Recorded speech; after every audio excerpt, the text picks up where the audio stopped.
Okay. All right, we're 6:01. I'll call this meeting to order. I'd like to welcome everyone to our Municipal Planning Commission meeting. Chair Hagee has been unable to make it today, so he asked me to chair this portion of the meeting until he gets back or until we complete this meeting. In front of us, we have an agenda. Are there any additions to the proposed agenda? I'll move the agenda as it is. Okay, thank you. Mayor Depew moves the agenda. All in favor? I am. Yeah, thanks, Ron. Councillor Fromm, appreciate that. Looking back at our past minutes of December 8th, anything in there that stood out to you that needed to be changed or amended, or can we approve that? Hey, you're good. I'll move the minutes. Okay, Councillor Fromm moves the minutes. I'll call the vote. All in favor? Yes. All right, thank you, everyone. Moving down to item 4. This was a table discussion that we had last week, a couple weeks ago, I guess. It was tabled for this week. It's DA 2020 A40, which is a carport conversion to a garage. Mark, do you have some more information on this? I did, yeah. So we tabled the decision last week there because I had some discussions with our safety codes officer there on some additional requirements that if we were to allow a waiver to our 5-foot side setback, that the applicant would have to construct it to a little bit increased fire standard safety code. So this includes things like increased thickness of drywall, gypsum board for that. Same thing with outdoor siding. So I believe it can't be vinyl. It needs to be cement board, like hardy board kind of siding. We have the applicant here today as well. And I basically said to have him contact our safety code officer to make sure that he was aware of the actual construction requirements that were going to be placed upon him if we were to give a waiver for that 2-foot. And he has done so, and he's here to answer any questions. And he has no concerns with going with what the safety code officer recommended if we were to do a waiver of 2 feet. So I can give more background, or let's you start the discussion here. I appreciate that. Thanks, Mark. So based on discussions we had a couple weeks ago, we should all remember kind of what this situation was of is a carport that was the homeowner was looking to enclose and build more of a garage system with it, and the concerns were that it was too close to the neighboring property lines. As you've had a chance to look at this group, anything that stands out to you that we would like to ask the homeowner any of the questions? Yeah, I would. Sorry, go ahead, Mayor. Yeah, I was going to say I had a couple of questions. So when it says it's 2 feet, is it from the wall, Mark, or is it from the top of the roof where it comes down? You know, Yeah, because that eave sticks out about, man, it probably sticks out 2 feet, doesn't it? Yeah. So let's, if we can, Greg, just let's scroll down to the very bottom. There's a real property report that I had the applicant actually mark up, and it shows some stuff about what he's going to be doing. So a little bit further down, here's our real property report. If we can kind of just go to the left there. One more page down actually shows the dimensions here.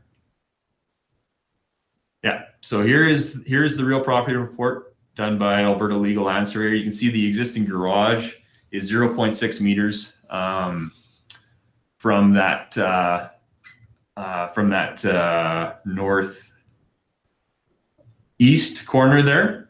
0.59 is the garage corner existing, so he isn't going to be changing any of the actual garage. But this, there's a concrete pillar here, and this was identified as 0.51 meters from property line. And so that brick pillar, the applicant did a little bit of investigation on that, and I believe it's kind of a veneer brick on the actual outside of that pillar. So we can actually look at the photos there as well. But the applicant has determined that it's not structurally holding up anything with that veneer brick. So what he's going to be doing is removing that veneer brick and then pulling it in from 0.51 to 0.58, which is 3 millimeters off of the required 3 centimeters, 3 centimeters, 1 inch off of the required 2 feet. So he can get what I would classify as within negligible tolerances of getting to that 2 feet. And he's showing that he's kind of doing so in good principle of taking down that veneer, putting up his walls that are fire secure. And the eaves, as you can see on the real property report, they're the dashed line that you see, and it shows on this real property report that they do not encroach onto the neighboring property. If we just scroll up just a little bit, Greg, there. Yeah, so there's that dashed line. You can see it's all within the property. Thanks, Mark. Any other questions for either Mark or for the applicant who is in attendance? I have one. Yeah, go ahead. Nathan, what kind of foundation is that garage on? It's on, so it's a slab, and it's got concrete pillars that hold up the trusses. Yeah, that's basically what it is. So Okay. like the structure's already there. There's no need to add to any structure to it because it's already, like all I'm doing is framing in the walls. You're just basically extending your garage west, right? Yeah. Okay. I mean, like it's technically it already feels like a garage. It's just there's no walls. Like it's got, steel pillars with a beam above it holding up all the trusses, and all I'm doing is enclosing those steel pillars with walls. So what are you gonna do right with the current west side of the garage?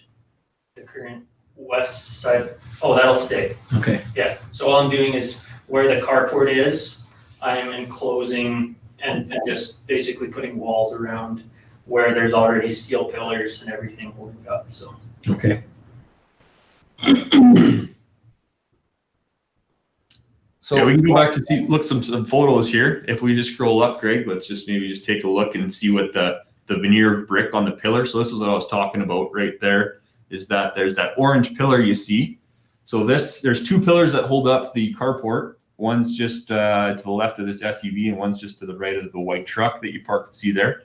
So basically what the applicant is doing is leaving the roof line as you see there, and basically adding a wall that would join up with the structural component of the pillar.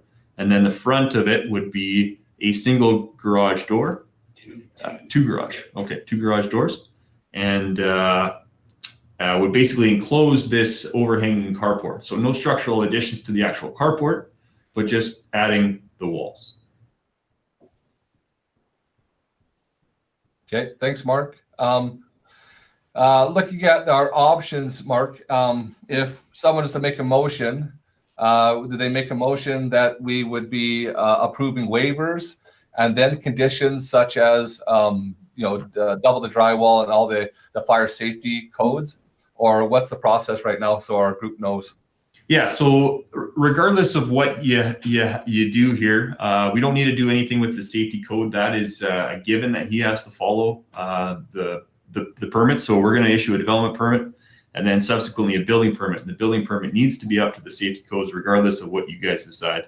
So the municipal's choice here is that because it is an existing structure, we do need a waiver for that 2 feet. So for that 2 feet or 4 feet or 5 feet, whatever you guys decide. And we only need to have one motion that has kind of the recommendations listed. Okay, thanks, Mark. Any further discussion, group? Would someone like to make a motion? I can make a I'll motion. move that we approve this, Councillor Peters. We got a motion on the floor from Councillor Harker. Sorry to cut you off there, Councillor Foss. We'll get you next time. Any further discussion? Councillor Harker, are you going with the 2 foot waiver or something different? If that's what Mark is recommending.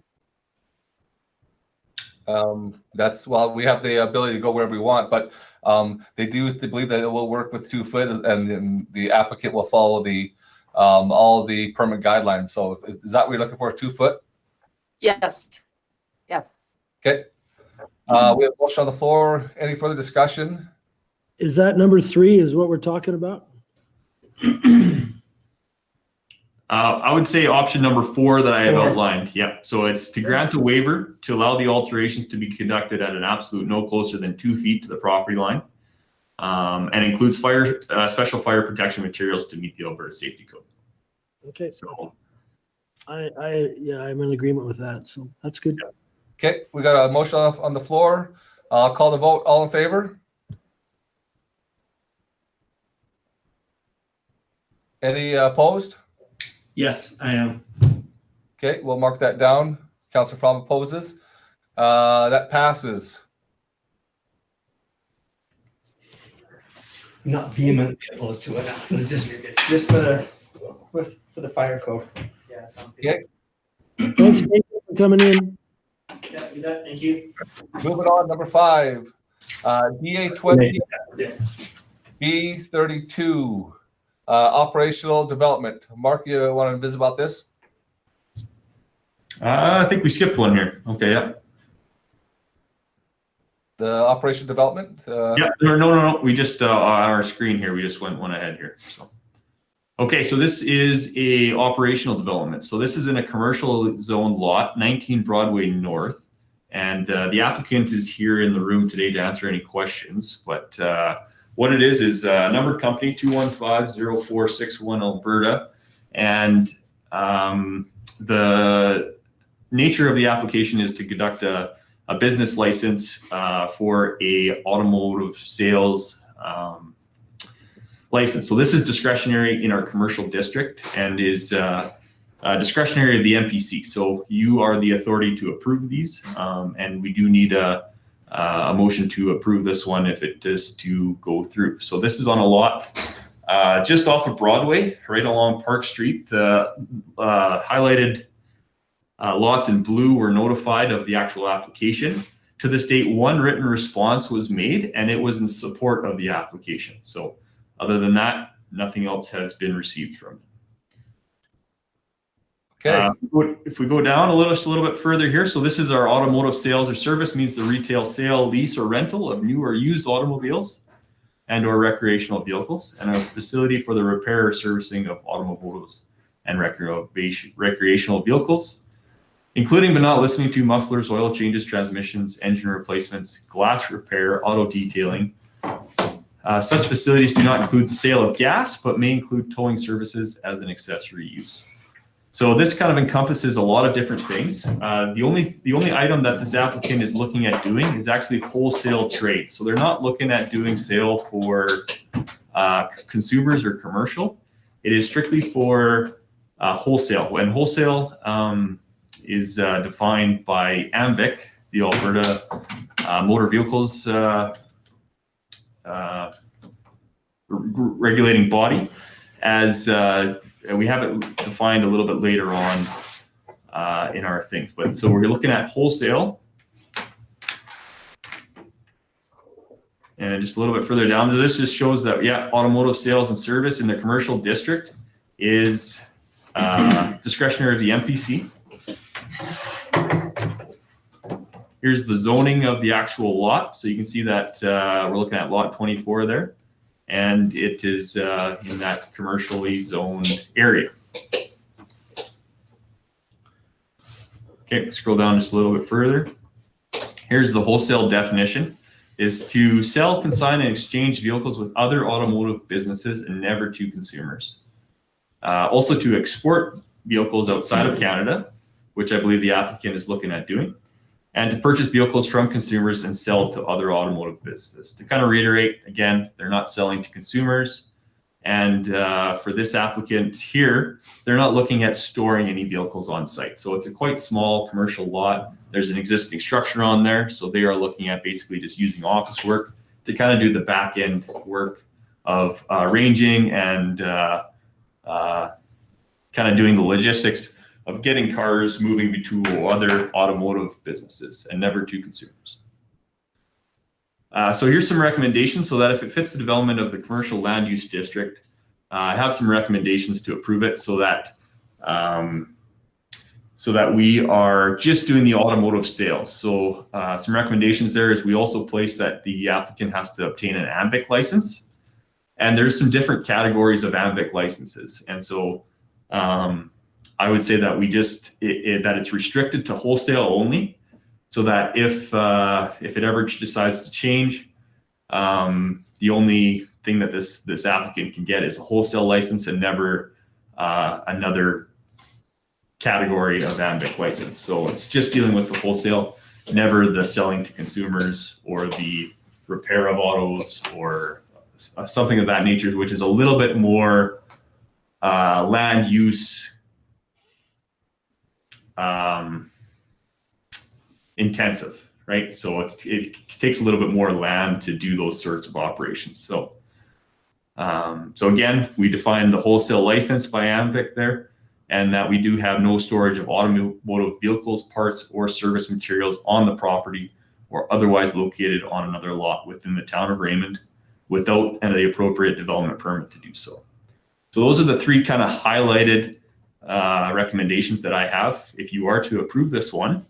And the other recommendations are pretty standard for a business license to obtain. So those three are kind of the big ones that I thought we should be adding to this one if you are to approve it. So here's the actual location. You can kind of see it's kind of sandwiched between True Hardware there and Raymond Chiropractic.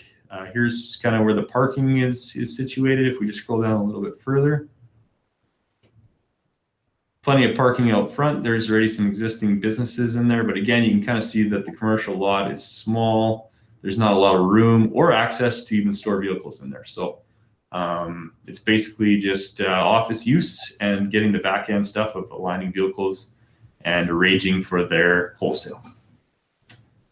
Here's a photo of the exterior of the place. There's some businesses already in there. And this would be adding another business to that. Okay, thanks, Mark. As we've all seen, we've seen the application, we see the location.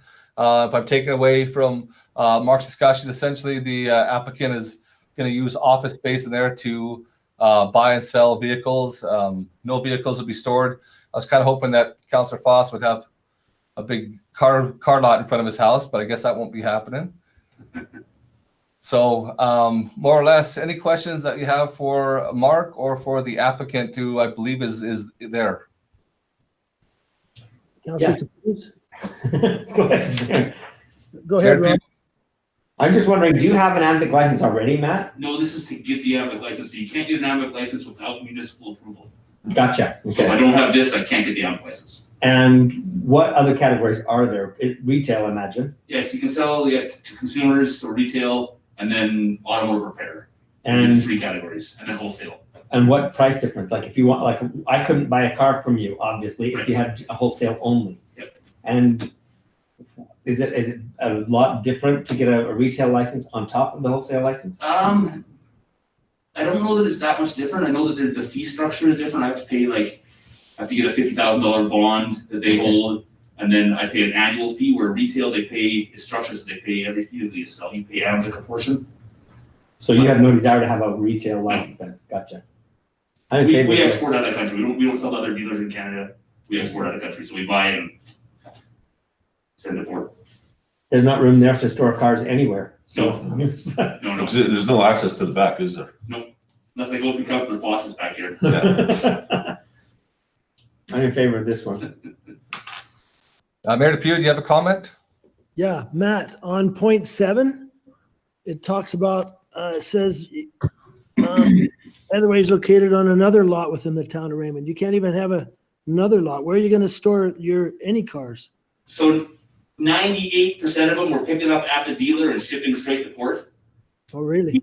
Yeah, and then ones that we don't, we have a lot. Well, we have the company that ships for us has a lot in Calgary. So we take him to his lot that's secured in Calgary. Then when he has a truck going to Vancouver, they load and go. So Nice to have this business in Raymond. You're a genius. Good. So what about if you buy a truck from me? will I be able to park it out in front there for you to inspect it or look at it or whatever?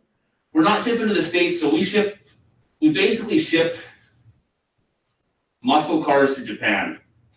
So we're buying like new or 1-year-old American muscle cars and ship them to Japan. So they don't, we don't buy from individuals almost ever. In fact, there's not really the market to buy nobody sells a 6,000 kilometer vehicle. So we buy almost exclusively from dealers. Okay. So it's not like the truck businesses that are happening right now. No. Okay. And we move our best, we move between 6 and 12 vehicles a month. We're not moving hundreds. Okay. Good. Thank you. Okay, thanks for those questions. I appreciate the applicant coming to council and doing this the right way and letting us know what's going on. Any other questions or information for the applicant? Would anyone like to make a motion on this? I will. Councillor Fromm, go ahead. I'll make the motion that we approve this with emphasis on the 3 conditions as highlighted. Okay. Mark, you got that? I do, yep. We'll call to a vote. All in favor of the proposed motion? Yes. That looks like it's unanimous. Okay, good job, guys. Did you see Councillor Hagee walk in? Yeah, but is he just to make for clerical? Is he allowed to make motions when he comes in late? Just want to double check that. He could make a motion if he came into the meeting before the conversation started. Yeah. Okay. So on the next item. Oh, perfect. Moving on to item 6, which is the DA 2020 B33, which is the home occupation 2.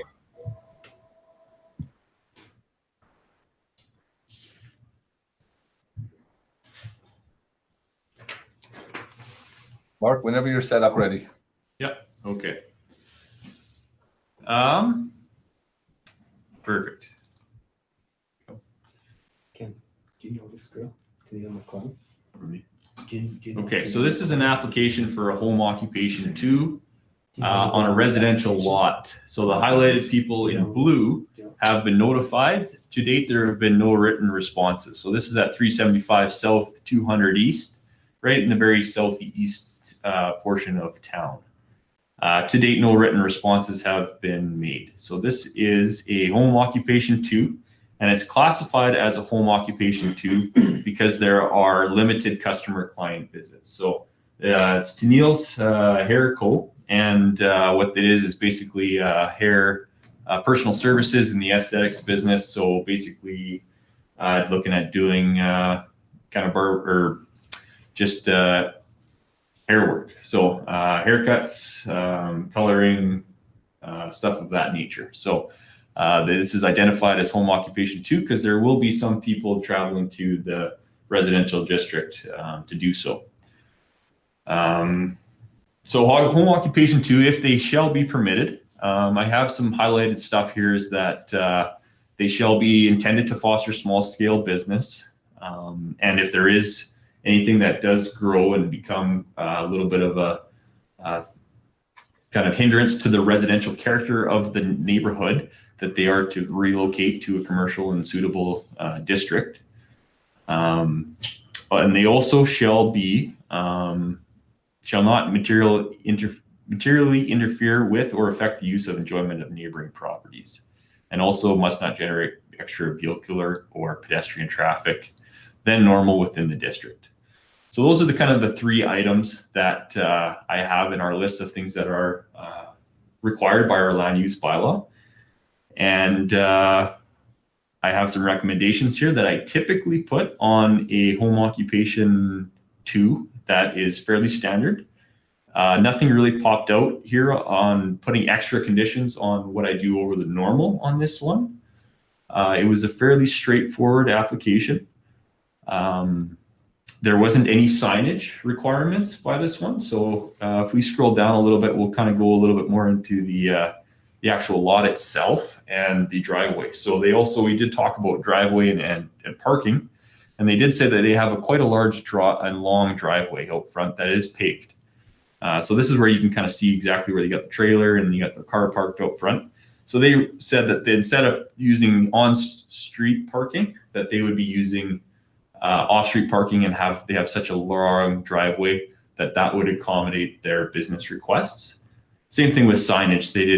They felt like their business was small enough not to warrant any sort of signage, and was just a way to kind of getting a little bit of traction with a hair salon business. So here's some photos of it.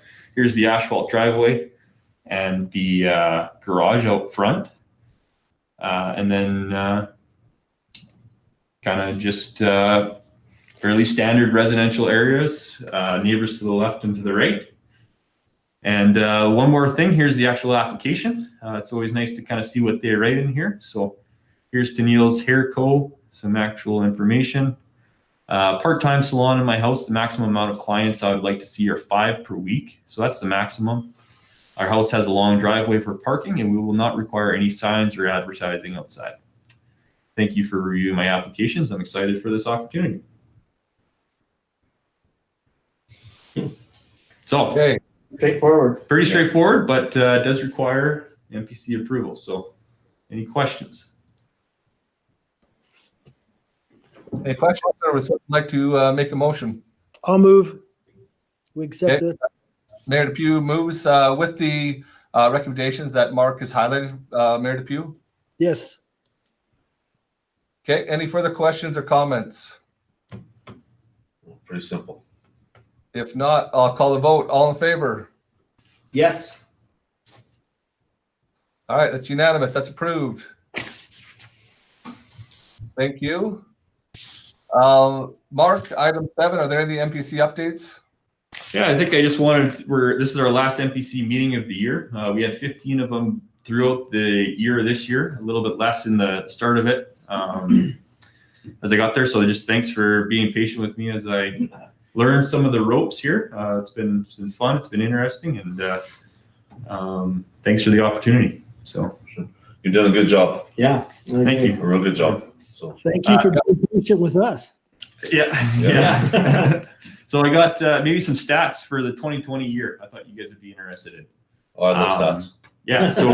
So we had, we can kind of say that I probably won't be getting any more development permits. So we had 15 new home start single detached dwellings for the year. Those were brand new. We had 1 big renovation to a home, which was pretty much a start over.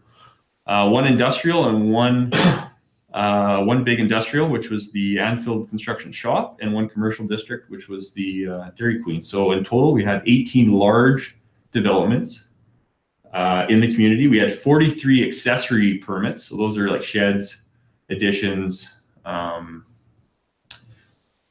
stuff of that nature. So that was quite a high number, I would say, compared to other years. And then we had 33 business license applications.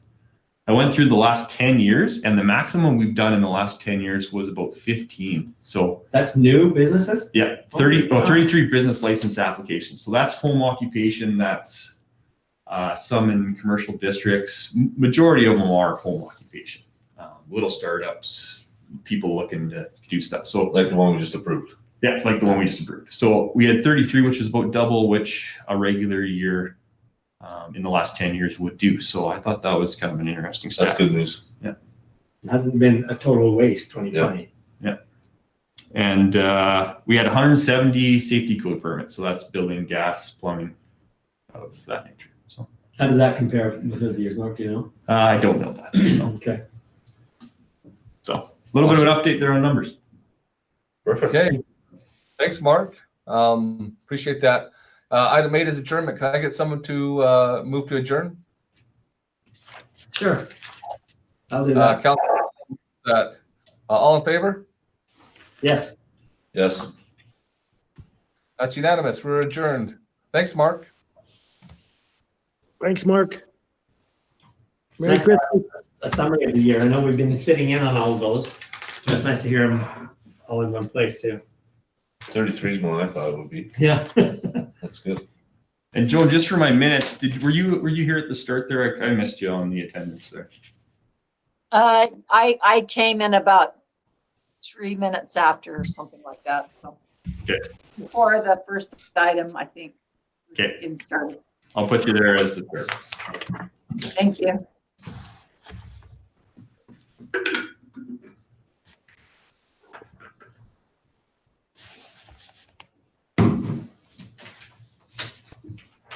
Can you sign it? Should be able to. Should be able I gotta drive to Bryce's house. Okay, you ready to go with the committee meeting? You bet. to. Thanks, Mark. Curtis, are you? Yep. Okay, we'll call this meeting to order. Welcome anyone that's wanting to watch in, and do we have anyone in the room, or did they all leave? Just the three of us, everybody left. Okay, good. Any additions to the agenda from anyone? I guess we want to keep it short because we're getting ready for Christmas too, right? Yeah. 3.1, the COVID update. Curtis. Just a plethora of more light reading for anyone interested in the latest and greatest interpretations on what is and not permitted for COVID based on the provincial restrictions that were there. These are in effect, I believe, until January 11th or 12th of next month. And hopefully there'll be sufficient decline in the number of cases where we can get somewhat back to normal. So that's really just for your information. If you have any other questions, the one thing of note that I will say is initially we were renting the arena out to families for just private families for single family usage. That has been stopped as in light of these new guidelines. So. As of today, we only had 5 positive cases in the county, which is really great for us. There's not even a lot in Lethbridge. I think they're below Grand Prairie. Yeah, the south zone is the lowest by far in the province at the moment. So yeah, I think that's great. Okay, any other comments from anybody? Move to 3.2 then. The GP 2020-2, the grade compliance incentive policy. I'll turn this over to Abe to lead the discussion.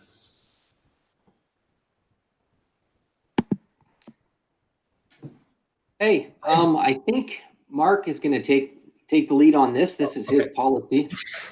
Still around? Yeah, I got her, Dave.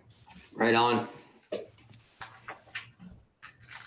Okay, so we met with the Bylaw and Policy Committee on Thursday to review this draft that I came up with our grade incentive program. So a little bit of a summary there. We had a good discussion there on this one with our Bylaw and Policy Committee. But what it is in a nutshell is that we require a engineered drainage plan to be submitted at time of development permit. And so this has grades on there that is done by a professional engineer that we take in, that the builder has to have their home built to when it comes time to at the end of their build.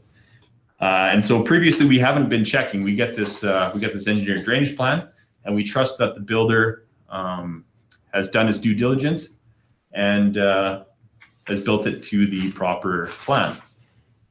But what we kind of found was that it would be good for the community to actually, for the actual town, to be checking what the actual grades are at, so that they're from a liability perspective, as well as just so that there isn't any issues when the next person or the next neighbor comes to build, that there's no surprises and we know exactly where the last home was built. And so we have a program that we started in January of 2020, and we just started having our first homes come through this policy. So the idea is that at time of development permit application, the fee for it is set by our fees and charges. And for 2020, it was set at $1,500 for the grade compliance check.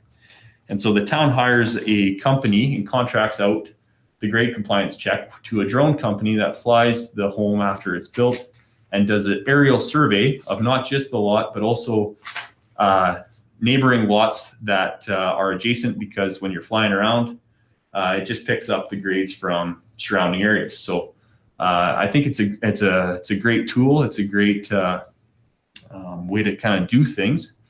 But the price point I thought was a little bit high. So we have revised it for 2021. So we've come down and we've said that instead of $1,500, we are now going to charge $1,000 for this grade compliance. But what I don't want to do is I want to create kind of an incentive thing. So in this policy, we have 4 main mission statements at the top that we want to do. So we want to incentivize return builders that have a good reputation. So if you constantly are in the know and are tradesmen and are really diligent on your grading of previous home builds, we want to incentivize you to keep doing that so we don't have any issues as a community builder. So this policy basically takes that $1,000 fee and it sets out some requirements that would qualify you for an eligible builder, so that instead of paying $1,000, your fee is reduced to $500 instead of $1,000. So the policy basically outlines what qualifies you as a builder. So so you can't be an owner builder. You have to be have done some previous work in the town. So the policy that we've drafted, it also incentivizes people to use builders that have done so in their community as well. So using some guys that are well ingrained into the business and do return business in our community get a little bit of a competitive edge because they have a track record with the town. So if you're an owner builder, the chances that you have a track record with the town are slim, because you don't usually typically build a lot of homes. And so this policy basically outlines what it does to qualify for that $500 reduction in fee, and go from there. So you can't be an owner builder. So you have to have a builder's ID with the New Home Buyer Protection Office. You need to have a license in good standing and not be in a provisional or probationary period. You must have any enforcement actions according to the Alberta New Home Buyer Protection Office. And you must have completed 3 new home builds within the town of Raymond limits that were successful in obtaining a notice of compliance signifying the grades were compliant with the provided engineered drainage plan submitted at the time of development permit application. So this basically just means that you've had to have built 3 homes and have had good grading checks done, that you've met the requirements. And if you do so, then we will reduce the $1,000 fee to $500 and put you on our list of good builders. And what it hopefully will do, it will encourage people so that we don't have to be going around and checking and enforcing, spending a lot of time on enforcement of grading, which is a very sensitive thing. If a home isn't graded correctly, it's usually not covered by the Alberta New Home Warranty. The Alberta New Home Warranty covers just anything that's inside of the actual building envelope. So, so grading is usually outside of that insurance policy, and it's something that's never typically outlined at time when you're trying to build. A lot of people don't know that grading isn't covered. So, so where does that leave it to fall? And it usually falls on the municipality. And what we have been doing previously is we weren't checking. So this at least has solidified our program we started in 2020, but it'll add a little bit of a twist there that we have some incentive to reduce the $1,000 fee to $500 if you are eligible. So I'll open it up to kind of questions and discussion from there. Anyone have any questions? So Mark, what you're saying is if somebody is just a one-time builder, they're making their own home, they're going to pay a $1,000 license fee to make sure that their grade is on par with the location and their neighbors and everything. Is that what you're saying? Yeah, that's correct. $1,000 grade compliance check. So we Grade hire a compliance. company, so it basically covers the fee to do so. And we might have to go out there twice, right? So if you're not really diligent, I might have to send our check guy out there twice. And so that's why we're at $1,000, and that's why we're at $500 for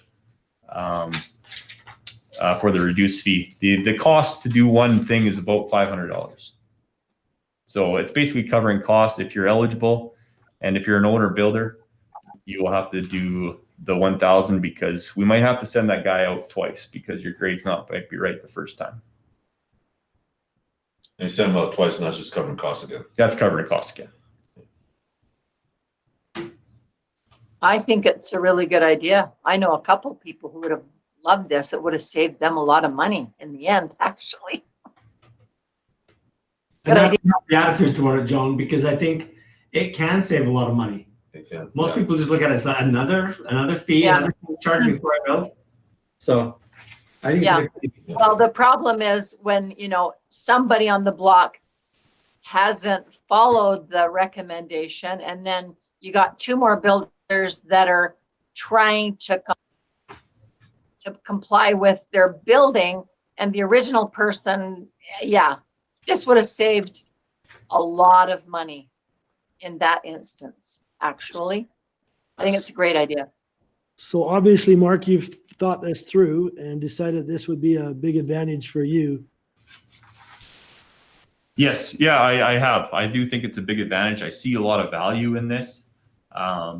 And I think it's a tweak from our started out point, which was January 1st of 2020. So this is the next tweak in the program. And a year from now, we'll have more builds. We'll have more things on how the process works.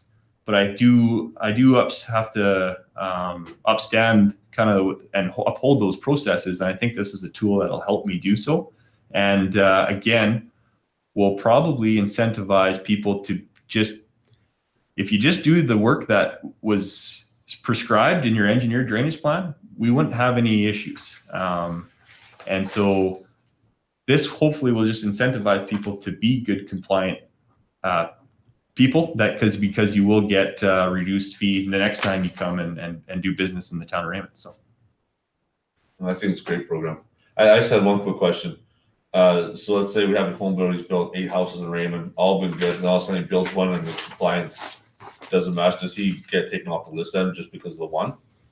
as this It's in there. policy, Pol- Then in the start, he'll policy. start over, he has to do 3 more good ones before he gets back on the, or if he corrects that one, or if he cracks, okay. Good. Okay, that's great, Mark. Good job. Awesome. Yep, and we'll tweak it as it goes. But this is the next stitch. This is the next stage. This is the next progression. Yeah, good. How do you feel about the 5 as opposed to the 3? Are you okay with that? I'm very okay with Discuss it. that at all, or Yeah. is it okay? Yeah, very okay. Thank you. So we'll bring this back to council meeting in January for a motion to approve the current or the new version. Good. Good. Thank you, Mark. We'll move on then. 3.3, the bylaw 993-12, the dog control bylaw. Who wants to talk on this? I can do that. Good. And the Policy and Bylaw Committee, if they want to step in and add a few thoughts, are welcome to do that because we talked about this last Thursday. So, but we have been reviewing the dog control bylaw, a couple of items on that bylaw. One you'll recall is that we were waiving license fees for service dogs and guide dogs. The last time we discussed this, council was, I think, fully in favor of doing that. So that's one proposed change. But one thing that administration was supposed to do was look into, and the Policy and Bylaw Committee was look into some provisions for rescinding a vicious dog declaration. And there are other municipalities in the province that do that, that allow for that, or that will allow for rescinding a couple of the provisions in the vicious dog declaration. And so I called a few municipalities that had these options in their bylaws, and not one of them had any record of actually rescinding a vicious dog declaration. And all of the people that I talked to acknowledge that while those provisions are there, people are too reluctant. Once a dog has been declared vicious or dangerous, or the employees who oversee that policy are too reluctant to actually rescind it because of the liability. And certainly that gels with what the peace officers have said in Raymond, that they would feel very uncomfortable ever rescinding that dangerous dog declaration. And so I had hopes that we would be able to find a workaround here, and that I would be able to find a recommendation for council that would kind of work out where we could rescind or change a vicious dog declaration.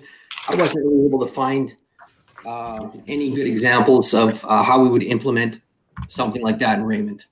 And so my recommendation is that we leave the bylaw as is. And we agreed with him. Is the reason for not rescinding the vicious dogs that because once you do that, the liability falls on the town? That kind of cemented it Is in my that kind mind. of how it is? So if it happens again, then the town is liable?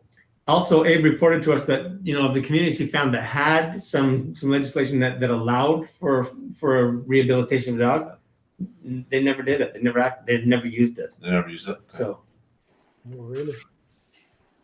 And probably because of liability. yeah. Why would Was we that take liability for that? You know? Exactly, yeah. If you did it again, then, yeah. Okay, well, that's interesting. I'm actually kind of happy about that, because I wouldn't like the idea of having that in our bylaw, because that would make me really nervous personally. I mean, a dog is a dog. I mean, you know. Well, this is interesting. Okay, Mayor? is it, yeah, go ahead, Councillor Peters. Yeah, I think one of the things we also talked about was, this council, we had the situation that took place, and then we had an appeal, and we haven't had one since. So I don't think this comes around very often. I think the onus comes back on council to, I guess, have all the best information possible. And I do think we did have good information with the last case that we dealt with, but to really, the onus is on us to make sure we have good information to help us make a really good, reasonable decision on an appeal on a vicious dog, because like we've discussed, I think once you label a dog vicious, it's very, very difficult and probably not in the best interest to repeal that name. So I think the onus comes on council to make a good, sound decision based on the information that we have. Yeah, and I would agree with you. Mayor, Councillor Foss. I will just to add to the discussion. I know the particular owners who were advocating for this this provision in our bylaw will be probably disappointed to hear the direction this is going, because it sounds like it's very unlikely to move forward. But I had hoped on their behalf that we might be able to find a path forward to do this. I understand the concerns about liability and all of that, and so I kind of understand where this is headed, but I am a little disappointed that we couldn't find a path forward for them. And I recognize that other municipalities have had no appeal or nobody go through the process of having this removed, but I do know that there are residents in town with a vicious dog that or with a dog that had been deemed vicious that would like to see a path out. So that's, I guess, too bad for them. One more comment, Mayor. Sure. I can't remember what the organization was, Abe, the CNDP or something, the nationwide dog thing that came up with the steps for dog rehabilitation. I think they indicated that it was never for reclassifying a vicious dog. I mean, it was just for dog obedience and dog handling, but it was never designed specifically to help in rehabilitating a dog. Yeah, that's correct. I connected with the Canadian Kennel Club, and it's the Canine Good Neighbor program. They had, I think, a dozen or so steps that a dog would show behavior compliance in 12 ways or something to that extent. I connected with the Canadian Kennel Club, and as you say, Councillor Fromm, they indicated that those steps should not be used in rehabilitating a dog. And so there is a municipality that uses them. Probably shouldn't be using them. See, Councillor Foss, when I saw those, I thought, well, great, there is a way out. I mean, there's a way to do this. But then when I heard that was not what those steps were recommended for, in fact, that it was recommended that they not be used for rehabilitating a dog, then I think we should probably just stick with our current policy. And I know that you catch some dolphins in a tuna net, but I think it's a good policy. Yeah, that's new information to me, and so good to hear it and learn. I did talk to somebody from that organization that said, it's designed to demonstrate that the dog can be compliant and obedient, and so they felt that it could demonstrate that a dog had done that. But I recognized, obviously it wasn't designed for that. They probably don't want to take on the liability either of saying their program has deemed this dog to be safe when it has been deemed vicious previously. So I get it. I am, like I said, disappointed for the dog owners because I think they were hoping that there'd be a path out here, and it looks like we've kind of hit a dead end. I just have to say, from my perspective, and maybe that's because I've got some grandkids that are afraid of dogs because they have been bit before. I'm sorry, even if a dog went through that rehabilitation process, I'm not going to trust that dog around my grandkids. Maybe you guys are, but I'm not. So I'm just looking at it as strictly common sense approach. And I think the designation stops anyone from loving and appreciating their dog. It's just keeping us a very strict boundary between their dog and everybody else. It means they don't have to put their dog down. You're right. They can still. Yeah. I agree. It's an advantage to people who love their Still dog. have their dog. They can still have their dog. Yeah. It's just helping everyone else so they can be cautious around that dog.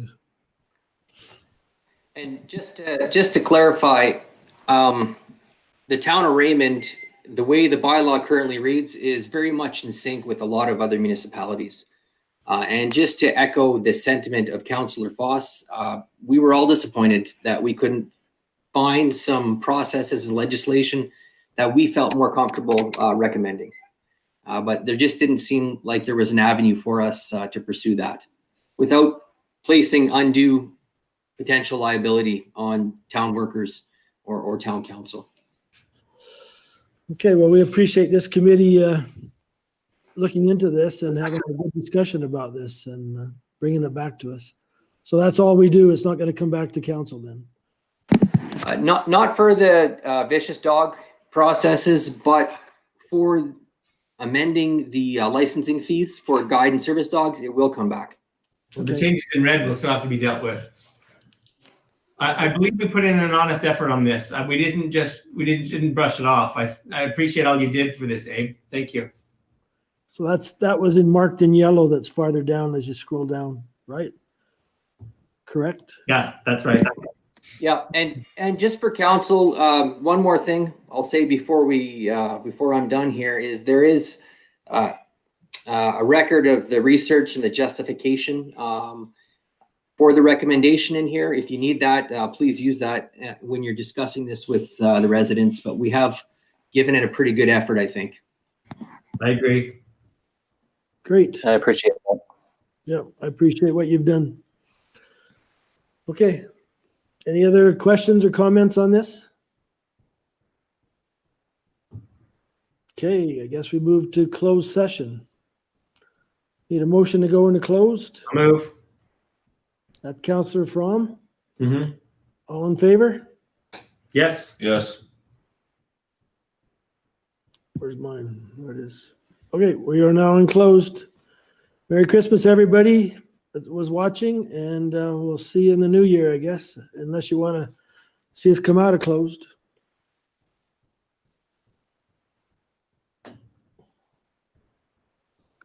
Curtis, did you want me to stick around?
Who wants to make this motion? I'll do it. Okay, Counselor Fromm will when we come. Okay. Okay, we need a motion to come out of closed. I'll do that. Counselor Fromm, all in favor?